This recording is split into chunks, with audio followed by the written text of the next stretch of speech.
Hello नमस्कार अधिवक्ता साथियों, welcome back my YouTube channel law with Ronit. साथियों, आप सभी का हमारे इस यूट्यूब चैनल पे स्वागत है। साथियों, आज मैं आप लोगों के साथ एक नए वीडियो के साथ आ रहा हूं, जो कि ऑल इंडिया बार एग्जामिनेशन से रिलेटेड ये वीडियो होगा। ये जो वीडियो मैं लेकर के आ रहा हूं, जो AIB एग्जामिनेशन कराया गया है, AIB 17 एग्जामिनेशन कराया गया है, मीन्स कि 17th नंबर का जो एग्जामिनेशन कराया गया है। और किस दिन को कराया गया है? ये 5/2/2023 को, मीन्स कि आज ही के डेट पे ये एग्जामिनेशन कराया गया है। इसी एग्जामिनेशन का मैं पेपर का सॉल्यूशन आप लोगों के सामने लेकर के आ रहा हूं। दोस्तों, अगर आपको लगता है कि आपको इसका PDF आपके पास होना चाहिए, तो आप टेलीग्राम पर जा करके लॉ विथ रोनित सर्च कर लेंगे, वहां पे इसका PDF आपको आसानी से प्राप्त हो जाएगा। दोस्तों, मैं बिना देर किए इस वीडियो को स्टार्ट कर रहा हूँ। देखिए, ये जो पेपर मैं लेके आ रहा हूँ, ये AIBE का है, मीन्स कि ऑल इंडिया बार एग्जामिनेशन, मीन्स कि 17th नंबर का जो बार एग्जामिनेशन हुआ है उसी का ये पेपर है। और ये जो सेट कोड है, ये B नंबर का सेट कोड है, और पेपर ये इंग्लिश में है। दोस्तों, ये पेपर मैंने भी दिया है और ये मेरा ही पेपर है। मैंने अपना नाम भी लिखा है, रोनित कुमार चौरसिया, और ये मेरा यूट्यूब चैनल है। ठीक दोस्तों, मैं इसमें आपको एक इन्फॉर्मेशन देना चाहता हूँ जो आपके एग्जामिनेशन के लिए इंपॉर्टेंट है। अगर आप फ्यूचर में AIB का एग्जामिनेशन देना चाहते हैं, या फिर आप एग्जामिनेशन दे लिए हैं, तो आपके लिए ये इंपॉर्टेंट नहीं है। ये इन्फॉर्मेशन जो अभी मैं देने वाला हूँ, देखिए, इसमें इन्फॉर्मेशन देना चाहता हूँ। एक क्वेश्चन 1 मार्क्स का होगा, ठीक। और दूसरा, इसमें जो इन्फॉर्मेशन है, इसमें किसी भी प्रकार का निगेटिव मार्किंग नहीं है। और तीसरी जो इन्फॉर्मेशन है, ये पेपर 3 घंटे का होता है। तो ये इतना ही इन्फॉर्मेशन आपके लिए था, ठीक। अब बिना देर किए दोस्तों, हम इस वीडियो को स्टार्ट करते हैं। देखिए, इस वीडियो में फर्स्ट जो क्वेश्चन आया है, जो भी मैं इसमें बताऊंगा एज पर आंसर की, जो कि ऑल इंडिया बार एग्जामिनेशन के द्वारा आंसर की जारी किया गया है, उसी AIB के आंसर की के अकॉर्डिंग मैं इसमें आंसर आपको मार्क किया हूं, और वही आंसर मैं आपको बताने वाला हूं। तो दोस्तों, इस पर कोई ऑब्जेक्शन नहीं होगा कि आपने ये बता दिया, ये नहीं होना चाहिए। तो दोस्तों, मैंने जो भी आंसर आपको बता रहा हूँ, वो AIB के द्वारा आज वो जारी कर दिया गया है आंसर की, और उसी आंसर की के अकॉर्डिंग मैं आपको बता रहा हूँ। फिर मैं एक बार बता दे रहा हूँ। देखिए, यहाँ पे फर्स्ट क्वेश्चन है, suppose FIR is not registered by the SHO, means कि station house officer, what are the points, what are the option that the complainant has. तो इसमें दोस्तों इसका करेक्ट आंसर D बताया गया है। Both approaches superintendent of the police and approaches magistrate bye filing private complaint. तो इसका जो करेक्ट आंसर है फर्स्ट का, वो D करेक्ट आंसर यहाँ पे होगा, ठीक। सेकंड क्वेश्चन की हम बात करते हैं। Any police officer making an investigation under section 160 of CRPC can not require the attendance of a male at a place other than the place of his residence who is। तो इसका जो दोस्तों correct answer होगा, वो under section 15 under the age of 15 year and above the age of 65 year. ये इसका correct answer C वाला इसका करेक्ट आंसर होने वाला है। क्वेश्चन नंबर 3 की हम बात कर रहे हैं। दोस्तों, इसमें मैं आपका ज़्यादा टाइम वेस्ट नहीं करने वाला हूँ। ये पेपर हो चुका है, और इस पेपर को मैं, जो फ्यूचर में पेपर देने वाले लोग हैं, उनके लिए भी मैं ये पेपर बना रहा हूँ, ये वीडियो मैं बना रहा हूँ, कि अगर वो फ्यूचर में AIB 18 होने वाला है, AIB 18 का वो एग्जामिनेशन देंगे, तो उनके लिए ये फ़ायदा रहेगा कि उनको पता चल जाएगा कि कहाँ कहाँ से कितने नंबर ऑफ क्वेश्चन पूछे जाते हैं। वो अपना प्रिपरेशन अच्छे से कर सकते हैं AIB के एग्जामिनेशन के लिए। थर्ड क्वेश्चन देखिए, if someone lies before the court on affidavit, how it can be tackled by an advocate. दोस्तों, इसका जो करेक्ट आंसर है A बताया गया है। पर्जरी एप्लीकेशन कैन बी फाइल्ड यहाँ पे किया जा सकता है। क्वेश्चन नंबर 4 की बात करते हैं। Proclamation for person absconding shall be punished as follow, किसमें पनिश्ड किया जाएगा? तो दोस्तों, ऑल ऑफ द एबव इसका करेक्ट आंसर होगा, मीन्स कि first, second and third are correct. इसको मैं पढ़ के आपको बता रहा हूँ। It shall be publicly read in some conspicuous palace of the town और village in which such person ordinarily resides. Second बता रहा है, it shall be affix to some conspicuous part of the house और homestead in which such person ordinarily reside, और to some conspicuous palace of such town और village. Third बता रहा है, a copy thereof shall be affix to some conspicuous parts of the court house. And fourth बात कर रहा है, the court में also if it think fit direct a copy of the proclamation to be published in a daily newspaper circulating in the place in which such a person ordinarily reside। Means कि जब से proclamation की बात की जाती है, जो हम लोग CRPC में सेक्शन नंबर 61 से लेकर के सेक्शन नंबर 90 तक की बात की जाती है, प्रोसेस होता है, प्रोसेस टू कंपेल अपीयरेंसेस में जब हम ये पढ़ते हैं, तो वहाँ पे ये बातें लिखी रहती है कि अगर कोई प्रोक्लेमेशन हो गया है, कोई भाग रहा है, अपने आप को गिरफ्तारी से बचा रहा है, तो उससे रिलेटेड क्या किया जा सकता है? तो ये सारा हथकंडा अपनाया जा सकता है, जो क्वेश्चन नंबर 4 में बताया गया। इसका करेक्ट आंसर D वाला यहाँ पे होने वाला। क्वेश्चन नंबर 5 की हम बात करते हैं। In a summary trial, in a summons trial cases instituted on a complaint where in the summon has been issued to the accused. The non-appearance of the death of the complainant shall entitle. तो दोस्तों इसका correct answer जो होगा B होगा, acquittal of the accused, acquittal कर दिया जाएगा यहाँ पे एक्यूज्ड को। क्वेश्चन नंबर 6 की बात करते हैं दोस्तों। यहाँ पे 100 क्वेश्चन आता है, 100 क्वेश्चन को हमको सॉल्व करना है। A is a tradesman in Ahmedabad. B carries on business in Delhi. B by his agent in Ahmedabad buy good of A and request A to deliver them to the West Roadways Transport Company. A deliver the good accordingly in Ahmedabad. A may sue B for the price of the good. दोस्तों इसका जो correct answer होगा वो सी आपका correct answer होगा। इन इधर अहमदाबाद और दिल्ली, वो कहीं भी कर सकता है, या तो अहमदाबाद कर सकता है या फिर दिल्ली कर सकता है। क्वेश्चन नंबर 7 बहुत ही आसान क्वेश्चन है। Which of the following section of the civil procedure code deals with the concept of res judicata. तो इसका जो करेक्ट आंसर है वो सेक्शन 11 आपका रेस जुडिकेटा होगा। क्वेश्चन नंबर 8 की बात करते हैं। Mister X, mister Y and mister Z are jointly served liable for ₹10,000 under a decree obtain by mister A. Mister Y obtain a decree ₹10,000 against Mr. A signly and applies for execution to the court in which the joint decree is being executed. Which of the following option is correct for Mr. A? तो यहाँ पे इसका correct answer दोस्तों ए होगा। Mister A may treat his jointly decree as cross degree under order 21 rule 18 में ये बातें बताई गई। क्वेश्चन नंबर 9 की बात करते हैं। ए B and C are co-parsonaries of Hindu joint family. The jointly executed a mortgage in favor of Y. Y file a suit against all of them. Summons is served to C but not to A and B. None of them appearance and ex parte decree is passing against all. A and B applies to set aside the ex parte decree. This decree will be set aside against, तो इसका correct answer दोस्तों सी होगा। A B and सी ये तीनों के खिलाफ वो x party degree को सेट असाइड किया जा सकता है। क्वेश्चन नंबर 10 की बात करते हैं। Which of the following process of the civil procedure code 1908 deals with the institution of suit. दोस्तों इसका करेक्ट आंसर सी होगा यहाँ पे, मीन्स की सेक्शन नंबर 26 में बात बताई गई। क्वेश्चन नंबर 11 की बात करते हैं। डिफेंडेंट सेल विद इन, यहाँ पे जो ब्लैंक दिया है इसमें 30, ये बी वाला ऑप्शन यहाँ पे फिल किया जाएगा तो ये कंप्लीट हो जाएगा। अब देखिए इसमें कैसे, with in 30 days from the date of service of summon on him present a written statement is defence order number 8 में ये बातें बताई गई। यहाँ पे जो करेक्ट आंसर होगा वो बी होगा, 30 वाला होगा। क्वेश्चन नंबर 12 की बात करते हैं। Which of the following statement is incorrect की बात कर रहा है, इसमें से कौन इनकरेक्ट है। Second appeal can be on question of fact और लॉ और बोथ की बात कर रहे हैं। यहाँ पे 12 का सी वाला दोस्तों करेक्ट आंसर होने वाला है। बात करते हैं क्वेश्चन नंबर 13 की। देखिए, the order of civil procedure code deals with the temporary injunction and interlocutory injunction. तो दोस्तों इसका करेक्ट आंसर ऑर्डर नंबर 39 होगा। क्वेश्चन नंबर 14 की बात करते हैं। Which of the following order deals with the death, marriage and insolvency of party. दोस्तों इसका करेक्ट आंसर ऑर्डर नंबर 22 में ही बताया गया है। क्वेश्चन नंबर 15 की हम बात करते हैं। The doctrine of res gestae has been discussed in which section of the Indian Evidence Act। तो res gestae का कॉन्सेप्ट सेक्शन नंबर 6 में ही डिफाइन किया गया, आप सभी को पता है। क्वेश्चन नंबर 16 की बात करते हैं। When the liability of a person who is one of the party to the suit depend upon the liability of a stranger to the suit, then an admission by the stranger in respect of his liability shall be an admission on the part of that person who is a party to the suit. It has been so provided under which section of the Indian Evidence Act 1872। दोस्तों इसका जो correct answer होगा वो section number 19 होगा। ये admission से related question पूछ रहा है कि कौन एडमिशन यहाँ पे कर सकता है। जब हम लोग इंडियन एविडेंस एक्ट पढ़ते हैं तो वहाँ पे कायदे से दिखता है सेक्शन 17, सेक्शन 18, 19, 20, ये सारी सेक्शन वहाँ पे दिखते हैं। जुडिशियल एविडेंस मीन्स इसका करेक्ट आंसर ए होगा। Evidence received by court in proof और डिसप्रूफ ऑफ फैक्ट की बात कर रहा है, इसी को जुडिशियल एविडेंस कहा जाता है। क्वेश्चन नंबर 18 की बात करते हैं। Which of the following is not a document. देखिए दोस्तों यहाँ पे एक टर्म नॉट लगा है, आप ध्यान से देखिएगा। Not a document according to the Indian evidence act 1872 की बात कर रहा है।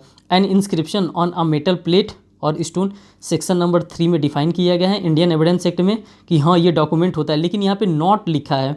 मैं बार बार फोकस्ड कर रहा हूँ इस रेड में कि नॉट लिखा है। ए मैप और प्लान ये भी डॉक्यूमेंट होता है, अ कैरिकेचर ये भी डॉक्यूमेंट होता है, लेकिन नॉट होने की वजह से इसका आंसर डी होगा दोस्तों, नॉन ऑफ दिस होगा। क्वेश्चन नंबर 19 की बात करते हैं। Presumption as to dowry death is given under which section. तो ये जब इंडियन एविडेंस एक्ट का सेक्शन 113 हम लोग पढ़ेंगे, मीन्स कि 113 बी में डिफाइन किया गया। क्वेश्चन नंबर 20 की बात करते हैं। Which of the following is not secondary evidence as per section 63 of the Indian evidence act 1872। देखिए अब कहा यहाँ पे दिया है, अब यहाँ पे फिर से यहाँ पे नॉट वाला गेम खेल दिया है। आपको ये ध्यान में रखना होगा कि हाँ, पेपर कभी भी अगर फ्यूचर में आप सॉल्व कर रहे हैं तो छोटा सा एक नॉट दे दे रहा है और वही नॉट हम गड़बड़ करके चले आते हैं। हम देखते हैं सेकेंडरी एविडेंस, अच्छा ये सब सेकेंडरी एविडेंस है, कोई मार के खट से चले आते हैं। लेकिन यहाँ पे आपको ध्यान से देखना है कि नॉट दिया है। देखिए ए बी सी में तीनों का ऑप्शन मैं बता रहा हूँ। ए में copy made from the original by the mechanical process which in them self insurance and accuracy of the copy and the copies compared with such copies,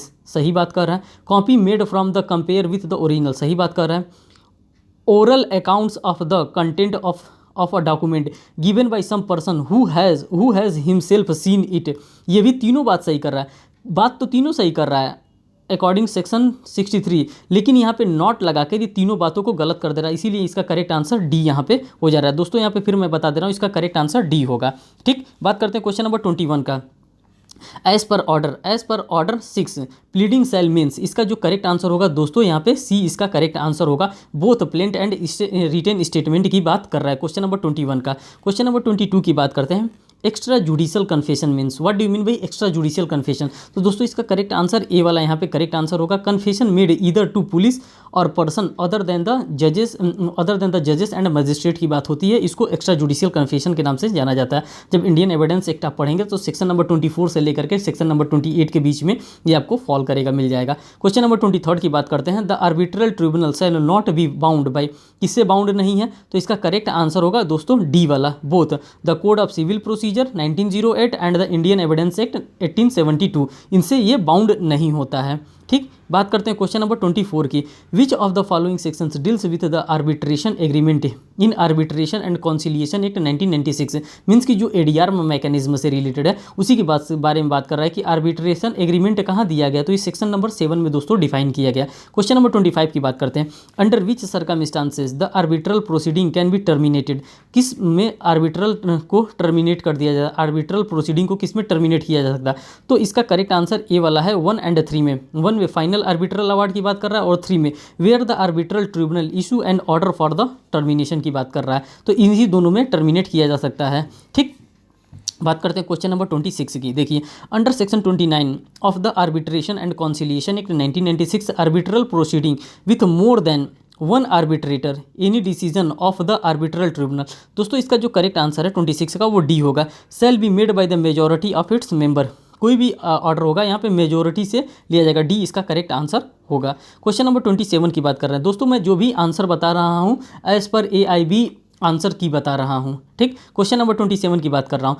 the provision for maintenance pendant light in Hindu marriage act 1955 is given under section number 24। जो maintenance pendant light होता है ये दिया कहाँ है, तो ये section number 24 हामा एक्ट में दिया, हिंदू मैरिज एक्ट 1955 में दिया। क्वेश्चन नंबर 28 की बात करते हैं। A Muslim wife may sue for divorce under the resolution of marriage act 1939 section 2 if the husband has been insane for a period of 2 year, जो इसका करेक्ट आंसर होगा अगर 2 साल से पति इनसेन है तो वो डाइवोर्स के लिए पिटीशन फाइल कर सकती है अंडर मुस्लिम मैरिज एक्ट। क्वेश्चन नंबर 29 की बात करते हैं। लीडिंग क्वेश्चन में आस्क इन, दोस्तों लीडिंग क्वेश्चन जो आस्क कर रहा है इसका आयोग ने मीन्स कि AIB के द्वारा जो आंसर की जारी किया गया उसमें क्रॉस एग्जामिनेशन यहाँ पर दिया गया है, लेकिन मेरा जो सेंस कर रहा है लीडिंग क्वेश्चन में भी आस्क इन सेक्शन 141 जब आप इंडियन एविडेंस एक्ट पढ़ेंगे तो यहाँ पे लीडिंग क्वेश्चन की बात की जा रही है, और ये जो examination in chief, re examination और क्रॉस एग्जामिनेशन की बात कर रहा है वो सेक्शन 137 में डिफाइन किए गए। इस तरह के लीडिंग क्वेश्चन के बारे में क्रॉस एग्जामिनेशन में तो नहीं कहीं कहा गया, लेकिन अब AIB कह रहा है कि नहीं, इसका जो हमने आंसर माना है वो क्रॉस एग्जामिनेशन माना है, तो ये क्रॉस एग्जामिनेशन इसका आंसर हम अकॉर्डिंग टू AIBE मानेंगे। ठीक, क्वेश्चन नंबर 30 की हम बात करते हैं। देखिए विच of the following is not a ground for the wide marriage under section 11 of the Hindu marriage act 1955। यहाँ पे जो चाइल्ड मैरिज को यहाँ पे इनको अलग कर दिया गया, चाइल्ड मैरिज को नहीं माना गया। Question number 31, सपिंडा relations means what do you mean by सपिंडा relation. तो मदर के तरफ से ये 3 जनरेशन होना चाहिए और फादर के तरफ से ये 5 जनरेशन का होना चाहिए, तो इसको सपिंडा रिलेशनशिप कहते हैं। क्वेश्चन नंबर 32 की बात करते हैं, which one of the following is not a ground for the divorce in Hindu marriage act. तो यहाँ पे living separately for less than 3 month, यही यहाँ पे ग्राउंड नहीं है। अगर मेंटल डिसऑर्डर है तो ग्राउंड है, वेनरल डिजीजेस है तो ग्राउंड है, इनक्यूरेबल अनसाउंड माइंड है तो ये ग्राउंड है, लेकिन ये ग्राउंड नहीं है 32 में, डी वाला। क्वेश्चन नंबर 33 की बात करते हैं, Indian Christians can obtain divorce under which of the following enactment. तो दोस्तों ये इंडियन डाइवोर्स एक्ट के अकॉर्डिंग ये डाइवोर्स को ले सकते हैं कौन, जो क्रिश्चियन होते हैं। इनके एक्ट में ओरिजिनली डाइवोर्स के बारे में नहीं बताया है, ये डाइवोर्स ले सकते हैं, तो इंडियन डाइवोर्स एक्ट 1869 के अकॉर्डिंग ये डाइवोर्स को ले सकते हैं। क्वेश्चन नंबर 34 की बात करते हैं, the section 12 of the Hindu maintenance and adaptation act 1956 deals with, ये किससे डील्स कर रहा है, इफेक्ट ऑफ एडॉप्टेशन से ये डील कर रहा है। 34 का जो करेक्ट आंसर होगा यहाँ पे दोस्तों बी होने वाला है। क्वेश्चन नंबर 35 की बात कर रहे हैं, which of the following categories of the case will not be entitle as a public interest litigation. तो यहाँ पे लैंडलॉर्ड एंड टेनेंट के मामले का जो मामला होता है उसको पब्लिक इंटरेस्ट लिटिगेशन में नहीं लाया जा सकता है। दोस्तों देखिए PIL से रिलेटेड एक और क्वेश्चन पूछ दिया, which is known as the father of the PIL means की पब्लिक इंटरेस्ट लिटिगेशन। तो जस्टिस PN भगवती जी हैं, यही है फादर हैं PIL के। क्वेश्चन नंबर 37 की बात करते हैं, Muslim women has option to be governed by the provision of section 125 to section 128 of the criminal procedure code 1973। Which section of the Muslim women protection of right on divorce act 1986 deals with it. तो दोस्तों ये section 5 में बताया गया है। कहाँ बताया गया, जब the Muslim women protection right of divorce act 1986 आप पढ़ेंगे तो ये जो 125 से लेकर के 128 का जो प्रोविज़न बताया गया है ये सेक्शन 5 में यहाँ पे बताया गया है मुस्लिम वुमेन प्रोटेक्शन एक्ट में, और ये 125 से 128 ये दोस्तों CRPC क्रिमिनल प्रोसीजर कोड है। ठीक, बात करते हैं नेक्स्ट क्वेश्चन नंबर 38 की बात में, इन हुसैनारा खातून वर्सेज स्टेट ऑफ बिहार, ये किससे डील करता है, तो right to speedy justice means की राइट टू स्पीडी ट्रायल से ये डील करता है। क्वेश्चन नंबर 39 की बात करते हैं, which of the following writ can be issued against the unsprouted of the public officer. तो ये दोस्तों ये जो रिट जारी किया जाता है इसका सी वाला करेक्ट आंसर होगा, writ of quo warranto. What is your authority, भाई आपकी अथॉरिटी नहीं थी लेकिन आपने डिसीजन दे दिया, हाउ, कैसे आपने ये डिसीजन दे दिया। इसके अकॉर्डिंग डायरेक्ट सुप्रीम कोर्ट और डायरेक्ट हाई कोर्ट आप आर्टिकल 226 के अकॉर्डिंग जा सकते हैं और सुप्रीम कोर्ट आर्टिकल नंबर 32 के अकॉर्डिंग आप जा सकते हैं। ये दोनों आर्टिकल है दोस्तों, ये सुप्रीम कोर्ट का है और ये हाई कोर्ट का है। ये आर्टिकल की बात हम कर रहे हैं, आर्टिकल, ये हाई सुप्रीम कोर्ट हो गया और ये हाई कोर्ट हो गया। ठीक, तो यही 5 प्रकार के रिट ये जारी करता है। ठीक, बात करते हैं क्वेश्चन नंबर 40 की। देखिए यहाँ पे 40 दे रहा है, रिग versus Baldwin cases deal with the, ये नेचुरल जस्टिस से ये केस रिलेट करता है। क्वेश्चन नंबर 41 की बात करते हैं, meaning of audi alteram partem means की ऑडी अल्टरम पार्टम का होता है, मीन्स कि दोनों पक्षकारों को आपको सुनना पड़ेगा। A person can not be condemned without Bing heard means कि बिना किसी दूसरे को सुने हुए आप उसको कंटेम्प्ट नहीं कर सकते हो। क्वेश्चन नंबर 42 की बात करते हैं, rule made by the bar council of India in existing it's rules making power under, ये किसके द्वारा बताया जा रहा है, द एडवोकेट एक्ट 1961 का एक कानून है जो अधिवक्ताओं पर लागू होता है, वो उसी एक्ट में ये रूल बनाया जा सकता है।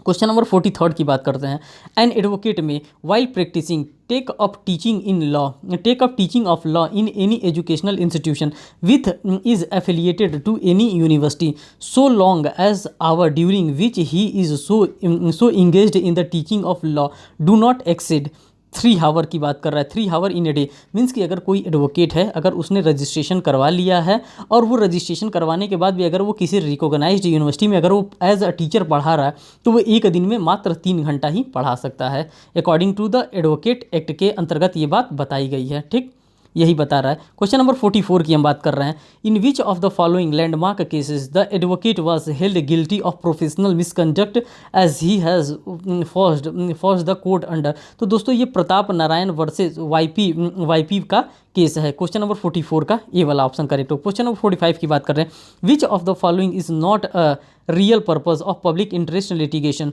Getting famous and making wealth, यही इंपॉर्टेंट है, यही नहीं होना चाहिए। अगर आप PIL कर रहे हैं तो वो पब्लिक के इंटरेस्ट के लिए होना चाहिए, इसीलिए उसका नाम PIL रखा गया, public interest litigation.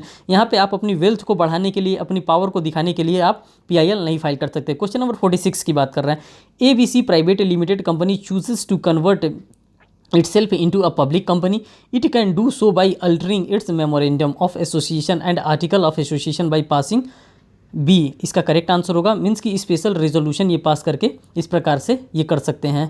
Question number 47 की बात करते हैं।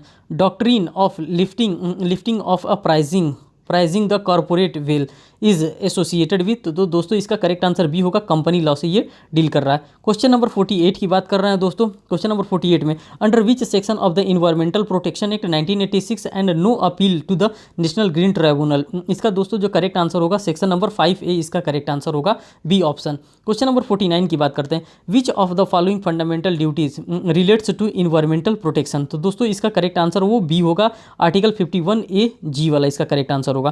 क्वेश्चन नंबर 50 की हम बात करते हैं। 50 में बात कर रहा है mister A who was aggrieved by an order made by the controller और an adjudication officer made an appeal to cyber appellate tribunal, later mister A aggrieved by an order of cyber appellate tribunal may prefer an appeal, तो दोस्तों इसका correct answer जो होगा only in high court में ये किया जा सकता है।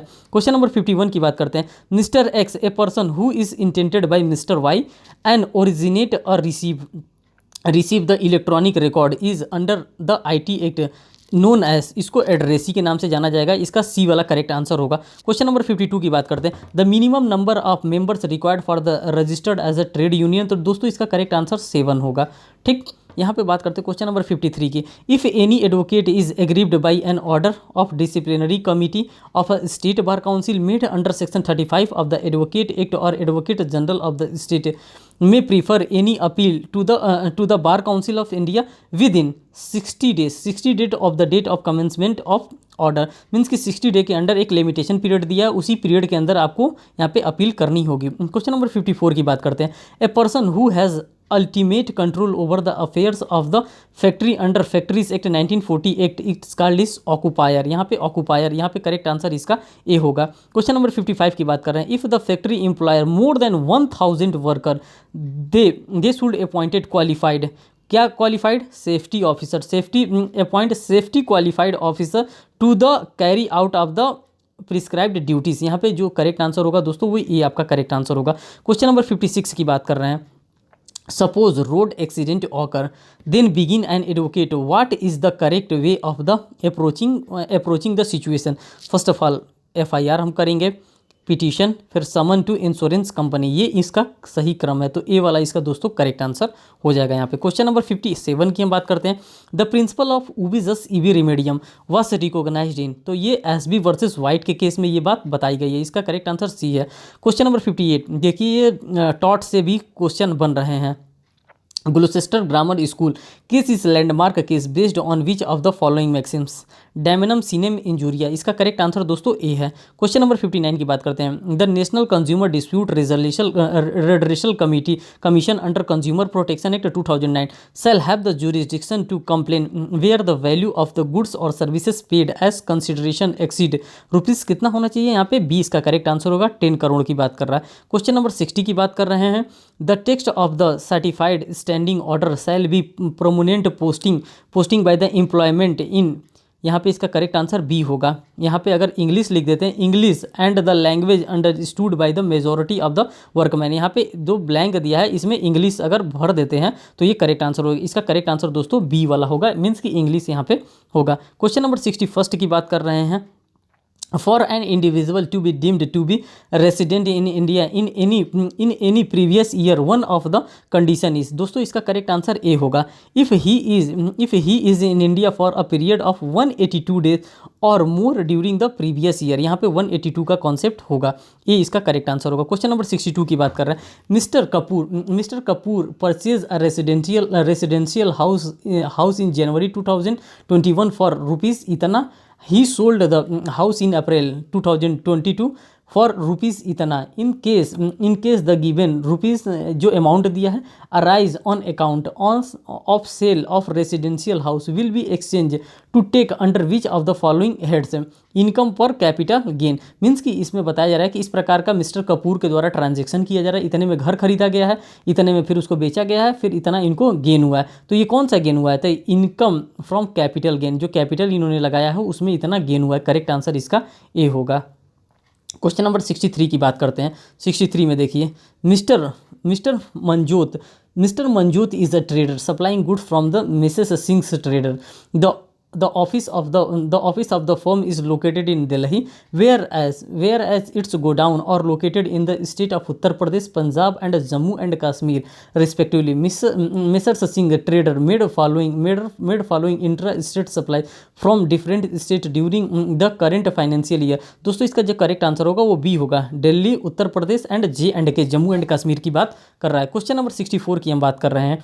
The primary GST slab for any regulation tax payer are presently pegged at क्या है? तो ये इसका करेक्ट आंसर सी वाला होगा, यही इसका सही स्लैब है। बात करते हैं क्वेश्चन नंबर 65 की। Under section 41 of the consumer protection act 2019 and appeal from the order of the district commissioner lies, ये कहाँ लाई करेगा? तो ये स्टेट कमीशन में लाई करेगा, ये इसका करेक्ट आंसर होगा। क्वेश्चन नंबर 66 की हम बात करते हैं। A person whom the agent named to act for the principal in the business of agency under the expression or implied authority to name is called, इसको substituted एजेंट के नाम से जाना जाएगा, इसका बी वाला करेक्ट आंसर होगा। दोस्तों यहाँ पे क्वेश्चन नंबर 67 की बात करते हैं। A injunction can only be granted by the deceased decree made at the hearing and upon the merits of the suit the defendant is thereby perpetually enjoyed from the ascertain of the rights or from the commission of an act which could be contrary to the right of the plaintiff। दोस्तों यहाँ पे correct answer इसका B होगा, perpetual की बात ये कर रहा है। ठीक, क्वेश्चन नंबर 68 की हम बात कर रहे हैं। क्वेश्चन नंबर 68 में कह रहा है according to section 5 of the specific relief act 1963 a person entitled to the position of specific immovable property may recover it in the manner provided under the code of civil procedure 1908 में ये बात बताई गई है। Question number 69 की बात करते हैं। When the mortgagor deliver possession of the mortgage property to the mortgagee and authorized him to return such possession until payment of the mortgage money and to receive the rent of profit occurring from the property in lieu of interest or in payment of the mortgage money, the transaction is called usufructuary mortgage, इसको कहा जाएगा। D इसका जो दोस्तों होगा वो correct answer यहाँ पे होगा। बात करते हैं क्वेश्चन नंबर 70 की। In which of the following cases it was decided that the contract will be minor is void, तो ये दोस्तों लीडिंग केस है मोहरी वीवी वर्सेस धर्मोदास घोष का, इसी में बताया गया था। क्वेश्चन नंबर 71 की बात कर रहे हैं। Be the proprietor of newspaper publish at a request a libel upon C in the paper and A agrees to indemnify B against the consequences of publication and all cost and damages of any action in respect thereof. B is sued by C and has to pay damages and also include expenses decided in the light of section 224 of the Indian Contract Act 1872। दोस्तों इसका correct answer ए होगा। A is not liable to be upon indemnity. Question number 72 की बात करते हैं। Which of the following is not a negotiable instrument act as defined under the negotiable instrument act 1881। तो bill receipt की बात यहाँ पे नहीं कही जा रही है, जो नेगोशिएबल इंस्ट्रूमेंट एनआई एक्ट की बात की जा रही है यहाँ पे। ठीक, क्वेश्चन नंबर 73 की बात कर रहे हैं। According to the right to fair compensation and transparency in land acquisition rehabilitation and resettlement act 2013 appropriate government can acquire the land for which of the following purpose. दोस्तों इसका जो करेक्ट आंसर होगा 1 2 3 4 यहाँ पे करेक्ट आंसर होगा। 1 for strategic purpose relating to naval military air force and armed force for the union. Second में बात कर रहा है project of water harvesting and water conservation structure sanctions. Question 3 की बात यहाँ पे कर रहा है project for project affected families. Fourth की बात कर रहा है project for sport health care tourism transportation and space programme. दोस्तों इसका डी वाला करेक्ट आंसर यहाँ पे होगा। क्वेश्चन नंबर 74 की हम बात कर रहे हैं। Specified person under right to fair compensation and transparency in land acquisition rehabilitation and resettlement act 2013 means any person other than क्या है ऑल ऑफ द एबव, इसका करेक्ट आंसर होगा। Appropriate government company association of person और trust और society wholly और partly aided by the appropriate government और controlled by the appropriate government. D इसका correct answer होगा। क्वेश्चन नंबर 75 की बात कर रहे हैं। Who shall be the register of trademark for the purpose of trademark act 9। तो इसका दोस्तों करेक्ट आंसर ए होगा, controller general of patent design and trademark की बात कर रहा है। क्वेश्चन नंबर 76 की बात कर रहा है, which one of the following is not a type of IPR. तो हिस्टोरिकल इंडिकेशन जो दोस्तों होता है वो आईपीआर नहीं होता, इंटेलेक्चुअल प्रॉपर्टी राइट नहीं होता है। क्वेश्चन नंबर 77 की बात कर रहे हैं, which of the following are correct with respect to declaratory डिसीज्ड under the specific relief act 1963। C इसका जो है करेक्ट आंसर है। Both section 34 of the said act deals with it and it discretionary in nature की बात कर रहा है। बात करते हैं क्वेश्चन नंबर 78 की बात कर रहे हैं, constitutional provision of the fundamental right are given under which part of the constitution of India. तो पार्ट 3 में डिफाइन किया गया, आर्टिकल नंबर 12 से लेकर के आर्टिकल 35 तक। 79 की बात कर रहे हैं, by which of the following amendment act of 1985 anti defection law was added in the constitution of India. ये 52वां संविधान मीन्स 52nd कॉन्स्टिट्यूशनल अमेंडमेंट के द्वारा इसको लाया गया था, एंटी डिफेक्शन लॉ को, मीन्स की दल बदल कानून को। क्वेश्चन नंबर 80 की बात कर रहे हैं, in which of the following cases the Supreme Court decided that a constitutional amendment is a law within the meaning of article 13 sub clause 2 and therefore it is violate of any fundamental right, it may be declared void, उसको declared void कर दिया जाएगा। तो दोस्तों ये case law आया था, Golaknath versus state of Punjab का केस आया था, उसी में बताया गया था। दोस्तों ये सज्जन सिंह का जो मामला आया था ये लैंड से रिलेटेड था, केशवानंदा भारती का जो मामला आया था ये बेसिक स्ट्रक्चर से था, और इंदिरा सोनी का मामला जो था वो रिजर्वेशन से था। क्वेश्चन नंबर 81 की बात करते हैं, uniform civil code in India is directive principle of state policy है। ठीक, बात करते हैं क्वेश्चन नंबर 82 की, as per section 16 no citizen shall on ground only of, क्या होगा इसका करेक्ट आंसर होगा religious, race, caste, sex, descent, place of birth and residence की बात कर रहा है, और any of them be ineligible for discriminating against in respect of any employment और office under the state. Means कि इन किसी भी आधार पर राज्य उनको, मीन्स की स्टेट उनको डिस्क्रिमिनेट नहीं कर सकता है। क्वेश्चन नंबर 83 की बात करते हैं, द मिनिमम नंबर ऑफ जजेस who are to sit for the purpose of deciding any cases involving a substantial question of law to interpretation of this constitution for the purpose of hearing the reference of article 143 shall be. अगर constitution bench की बात करिए तो 5 जजेस के द्वारा मिला करके एक कॉन्स्टिट्यूशनल बेंच बनता है, जो दोस्तों आर्टिकल 143 में बात कर रहा है। ये वो क्या कहते हैं, प्रेसिडेंट इस आर्टिकल के तहत सलाह मांग सकता है सुप्रीम कोर्ट ऑफ इंडिया से, मीन्स की सलाहकार वाला, मीन्स की सुप्रीम कोर्ट ऑफ इंडिया से क्या करते हैं, प्रेसिडेंट साहब सलाह मांग सकते हैं, और सुप्रीम कोर्ट ऑफ इंडिया जो है वो सलाह देने के लिए यहाँ पे बाध्य नहीं होता है। और ना ही अगर सुप्रीम कोर्ट ऑफ इंडिया के द्वारा अगर कोई सलाह दिया जाता है तो राष्ट्रपति भी उस सलाह को मानने के लिए बाध्य नहीं होते हैं। क्वेश्चन नंबर 84 की हम बात करते हैं, according to the article 300A of the constitution of India, no, यहाँ पे नो के जगह पे पर्सन, ऑप्शन ए यहाँ पे करेक्ट होगा, no person shall be deprived of his property saved by the authority of law. ठीक, क्वेश्चन 85 की हम बात करते हैं, the title of the constitution of India is laid down, article 393 में ये बात टाइटल डिफाइन किया गया। क्वेश्चन नंबर 86 की बात करते हैं, which of the following schedule deals with the union list, state list and concurrent list.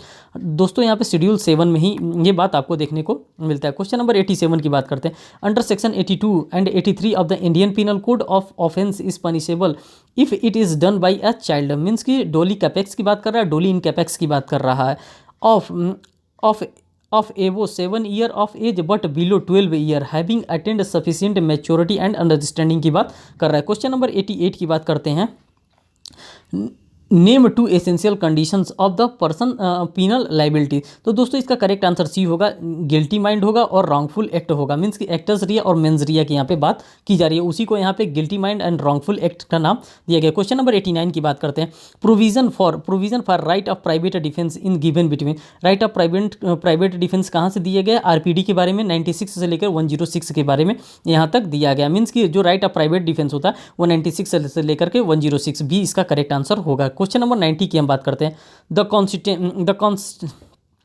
Consent is not a valid consent under section 90 of Indian penal code. तो इसमें क्या होगा, जो ABC इसका जो करेक्ट आंसर होगा दोस्तों वो डी होगा, all of the above. If given under fear of injury और मिसकंसेप्शन ऑफ फैक्ट, तो ये नहीं माना जाएगा valid consent. If given by the person of unsound mind तो भी नहीं माना जाएगा।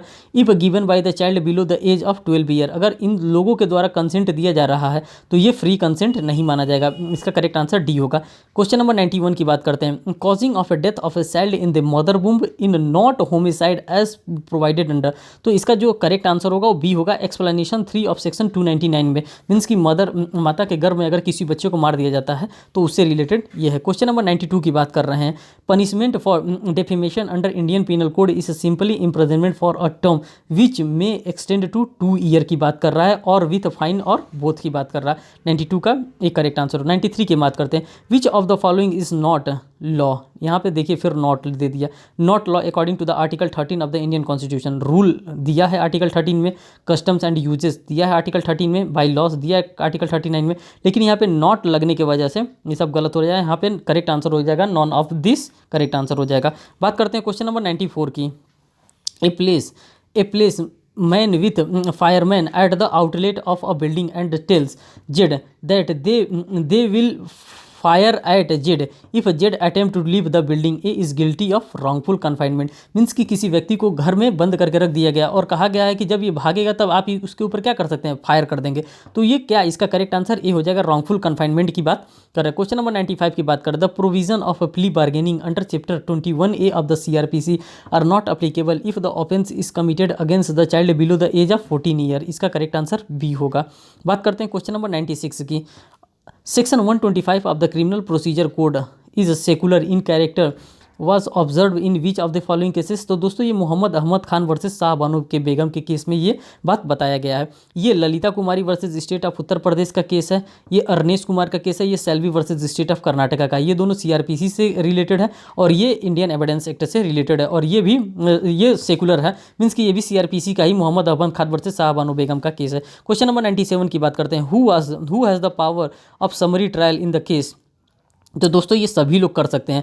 चीफ जुडिशियल मजिस्ट्रेट भी कर सकते हैं, मेट्रोपॉलिटन मजिस्ट्रेट भी कर सकते हैं, any magistrate of first class specifically empowered by the high court, all of the above इसका करेक्ट आंसर होगा। क्वेश्चन नंबर 98 की बात कर रहे हैं दोस्तों। 98 में क्या दे रहा है, देखिए 98 में क्या दे रहा है। Which section deals with the process to compel appearances under the code of criminal procedure, तो ये प्रोसेस टू कंपेल कर रहा है सेक्शन नंबर 61 से लेकर के 90 तक का ये एक बंच है, इसी बंच में दिया गया है, CRPC से डील कर रहा है। क्वेश्चन नंबर 99 की हम बात करते हैं। An office for which a police officer may arrest a person without warrant is known as cognizable offence, इसको कहा जाएगा। 99 का बी करेक्ट आंसर होगा यहाँ पे। बात करते हैं क्वेश्चन नंबर 100 का। Assault or criminal force to women with intent to outrage her modesty under the IPC in which kind of offence, तो दोस्तों इसका करेक्ट आंसर सी होगा, कॉग्निजेबल एंड नॉन वेलेबल की बात कर रहा है। दोस्तों जितना AIB से रिलेटेड जितना भी क्वेश्चन बन रहा था 100 क्वेश्चन, उन सभी 100 क्वेश्चन को मैंने यहाँ पे कायदे से सॉल्व करा दिया है एज पर AIB आंसर की, मीन्स कि जो AIB के द्वारा आंसर की दिया गया था उसी के थ्रू मैंने यहाँ पे जितना भी सॉल्यूशन था वो मैंने करा दिया है। दोस्तों इसको आप केयरफुली, अगर आप 2000 फिर जो 18 नंबर का जो AIB का एग्जामिनेशन होने जा रहा है आप उसके लिए अगर पढ़ते हैं तो आपके लिए ये बहुत ही इंपॉर्टेंट होगा। और अगर आपने पेपर आज दिया हो, मीन्स कि आज 5/12/2023 को अगर आज आपने पेपर दिया हो AIB का, तो आप यहाँ से आसानी से क्रॉस चेक कर सकते हैं कि हाँ आपने कितना सही किया है। दोस्तों मैं एक चीज़ और आपको बता दे रहा हूँ, इसमें मात्र 40 नंबर आप ला देते हैं तो आप पास हैं। AIB में 40 नंबर ला देते हैं, 100 में 40 नंबर अगर आप गेन कर लेते हैं तो आप पास हैं, आप इसमें सेफ हैं, आपका रिजल्ट आएगा। अगर 40 से कम है तब आपको फेल माना जाएगा, 40 ही आपका पासिंग मार्क्स है। तो दोस्तों AIB 17 का जो भी था वो सभी मैंने इस वीडियो लेक्चर में डील किया है। दोस्तों मैं उम्मीद करता हूं कि अगर आपके जो भी भाई दोस्त होंगे जो AIB एग्जामिनेशन देना चाहते हैं, जो कि AIB 18 नंबर का एग्जामिनेशन कंडक्ट कराया जाएगा, आप उन तक ये वीडियो जरूर पहुँचाते। बहुत बहुत धन्यवाद दोस्तों वीडियो को वॉच करने के लिए, थैंक यू।